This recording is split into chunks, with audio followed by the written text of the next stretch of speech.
Pierre Perret est bouleversé. Sur son compte Facebook, le chanteur a annoncé une triste nouvelle, il pleure la mort d'un être cher et lui a rendu un vibrant et déchirant hommage au travers d'un long message. À bientôt 90 ans, Pierre Perret n'est pas près de prendre sa retraite. Sur les réseaux sociaux, le chanteur ne cesse de partager les dates de ses prochains concerts à travers la France et ses prestations avec ses fidèles musiciens.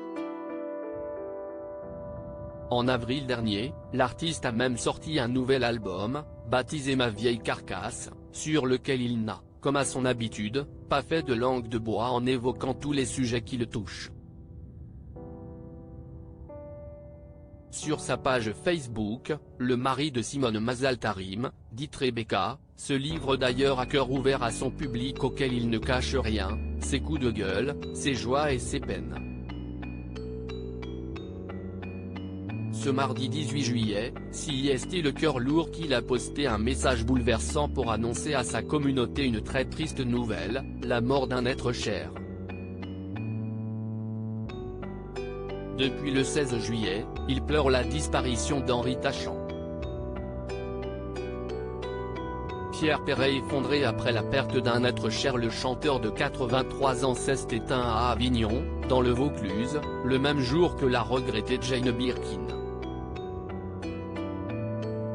Alors qu'il a débuté dans les années 60, Henri Tachant profitait de sa retraite après un dernier album, De la pluie et du beau temps, sorti en 2007. Il a notamment marqué les Français avec des chansons telles que Les Hommes, La chasse et Une pipe à Pépé.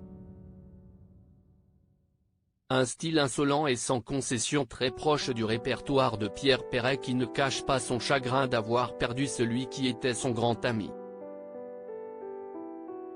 Dans un texte déchirant, il a ainsi salué la mémoire de l'artiste qu'il aimait tant et avec lequel il a fait un bout de chemin.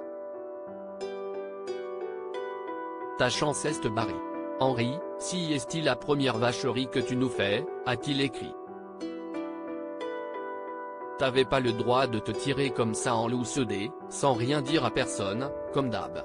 Si est Momone, comme tu l'appelais, et moi qui avions sorti tes 2 premiers albums, 24 chansons, les plus magnifiques, de l'éternel révolté que tu étais. Nous venions de créer la première marque indépendante, les disques Adèle. Aucune radio ne voulait diffuser ces horribles chansons.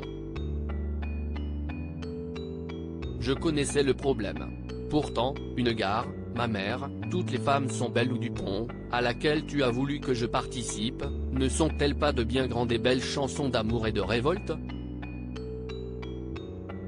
Tu vas occuper une grande place dans la mémoire de tous ceux qui t'aiment. Pierrot, si est-il comme ça que tu m'appelais. Un hommage déchirant.